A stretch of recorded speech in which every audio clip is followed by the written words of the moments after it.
ilahi təqvaya riayət edək.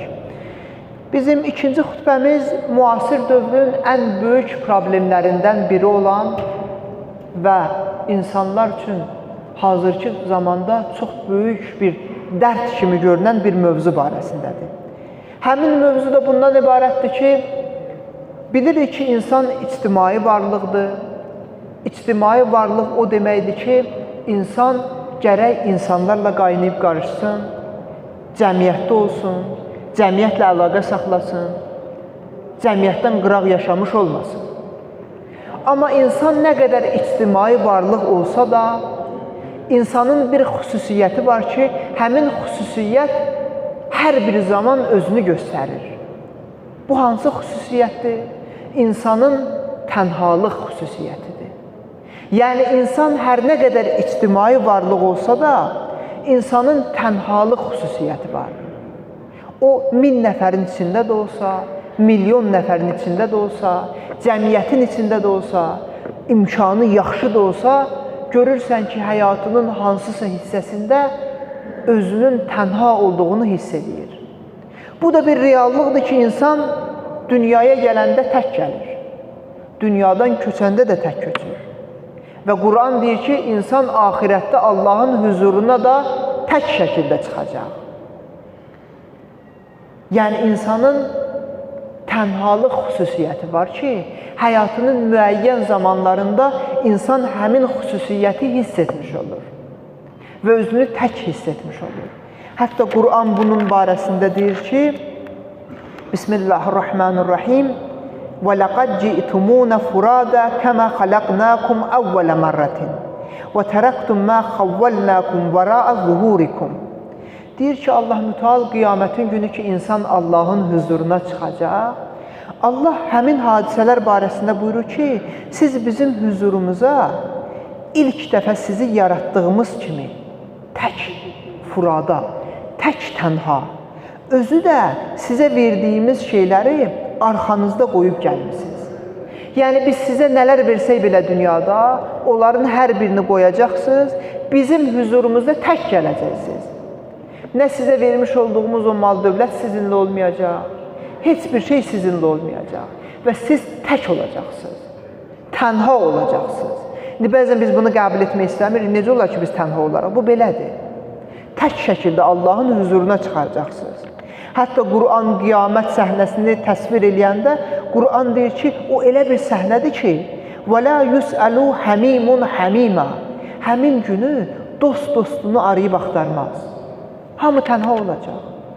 Və deyir ki, o gün elə bir gündür ki, bu günahkar olanlar günahdan qurtulmaq üçün öz hər bir şeyini verərlər. Mə'arij surəsində Allah buyurur ki, hər bir şeyini fəda eləyərlər ki, nə var əzabdan qurtulmuş olsunlar. Və sonra Allah buyurur ki, وَمَنْ فِي الْأَرْضِ جَمِيعًا ثُمَّ يُنْجِي. Deyir, onlar razı olarlar ki, yer üzündə olanların nələri ki olub, hamısını versinlər, təki özlərini qurtarmış olsunlar. İndi biz qiyamətdən danışırıq, elə bilirsiniz ki, elə bu qiyamətə aiddir. Elə deyil. Bilirsiniz, biz tənha olduğumuzu nə zaman hiss edirik? Bizim üçün bir çətinlik baş verəndə, əlimiz hər yerdən üzüləndə, görürük ki, sən demə, bizə Allahdan başqa heç kim kömək eləməzmiş. Biz özümüzü aldatmışıq. Özümüzü aldatmışıq, elə bilmişik ki, Allahdan başqa bizim yanımızda kimsə var. Quran ki, deyir, وَنَحْنُ أَقْرَبُ إِلَيْهِ مِنْ حَبْلِ الْوَرِيدِ. Allah sizə şah damarınızdan da yaxındır. Bu hamımız üçün belədir. Bu ifadəni biz bəzən anlamırıq. Hətta əgər gerçəkliyi desək, reallığı desək, Allahdan başqa bizə yaxın olan heç kim yoxdur. Elə bizə Allah yaxındır. Bir sıxıntı olanda, bir çətinlik olanda biz bunu anlayırıq. Çətinlik olmamış, sıxıntı olmamış, biz elə bilirik ki, bizə kömək edən çoxlu vasitələr var. Amma həmin sıxıntı və çətinlik olandan sonra, əlimiz hər yerdən üzüləndən sonra bilirik ki, ilahi, səndən başqa mənim halımı bilən heç kim yoxmuş. Elə bircə sən olmuşsan və bircə mən olmuşam. Bu elə dünyada da belədir. Allah bizdən istəyir ki, elə olmasın ki, sənin əlini hər yerdən üzüləndən sonra sən bunu anlamış olasan. Elə indi anla. Çətinlik baş verməmiş bunu anla. Həzrət Peyğəmbər salavatullah buyururdu ki, hər kim Allahı tanıdısa, tənha qaldı. Yəni, hər kim Allah barəsində mərifəti oldusa, o əlini hər yerdən üzdü. Bildi ki, elə bircə odur və Allahdır. Hər kim ki, özünü tanıdı, başqalarından ayrıldı. Yəni, özünü tanıyandan sonra bildi ki, elə bircə mənəm Allahdır. Hər kim cəmaatı tanıdısa, tənhalığı seçdi. Hər kim cəmaatı tanıyandan sonra bildi ki, cəmaata ürək bağlamaq olmaz. Ona görə cəmaatdan ayrıldı. Cəmaatdan ayrılma bu mənada yox, daha cəmaatla bir sağlam sağol eləmədi, yox. Cəmaat üçün nə eləyə bildisə elədi. Amma cəmaatdan yardımını əsirgəmədi. Amma bildi ki, cəmaata ürək bağlamaq olmaz. Kim dünyanı tanıdısa, qəlbini ondan üzdü.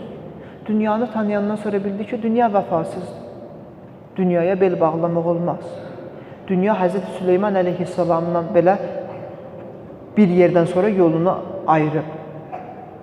Dünya bizim üçün qalmayacaq ki. Allah da insandan istəyir ki, insan bunları bilsin. Və insan bilsin ki, əslində həmişə tənhadır. Amma bu tənhalıq elə bir məsələdir ki, buna iki növ yanaşmaq olar. Kimsə tənhalığa yanlış şəkildə yanaşsa, gedib özünü çətinə salacaq, o müasir dildə desə stresə düşəcək. O intiharların da çoxu niyə belədir? Özünü insan tənha hiss edir, özünü lazımlı hiss eləmir, gedir intihar edir. Amma Allah bizdən istəyir ki, tənhalığa bu cür yanaşaq ki, həmin tənhalıq bizi Allaha tərəf yönəltsin. Biz həmin tənhalığı da Allahı tapa bilək. Quran deyir, əla bi zikrillah tətməinnül qulub. Qəlblər Allahı zikr etməklə rahatlıq tapar. Niyə? İnsan tənhalığını hiss etdiyi zaman Allaha əgər pənah aparsa, Allaha sığınsa, Allahı zikr eləsə, görər ki, Allah onunla danışır. Və bu zaman görər ki, yox, mən tənha deyiləm. Məni bütün güc və qüdrət sahibi olan, hər şeydən daha əzəmət sahibi olan, əzəmətli olan Allah mənimlədir. Allah məni görür. Mən tənha deyiləm. Yəni, insan insanlar baxımından fiziki olaraq tənhadır. Amma insan əgər Allaha pənah aparsa, Allaha sığınsa, mənəvi olaraq özünün heç bir zaman tənha olmadığını hiss etmiş olar. Siz bütün ilahi elçilərin, peyğəmbərlərin, imamların hər birinin də həyatına baxmış olsanız bunu görərsiniz. Yoxsa İmam Zeynul Abidin əleyhissalamın bir duası var. İmam buyururdu ki, İrhəm fi hazihi dünya qurbəti. İlahi, mənim bu dünyada qəribliyimə rəhm elə. Mən bu dünyada qəribəm. Və fil qabri vəhşəti. Və mənim qəbirdəki o tənhalığım ki var, vəhşət ki var, ona da rəhm elə. İmam deyir bunu. Yəni, insan bu dünyada Allahın xaricində bilməlidir ki, Allahdan başqa əslində insanın yanında heç kim yoxdur. İnsan əslində tənhadır. Biz bunu, qardaşlar, bunu qəbul etməliyik. Biz qəbul etməsək də bu belədir.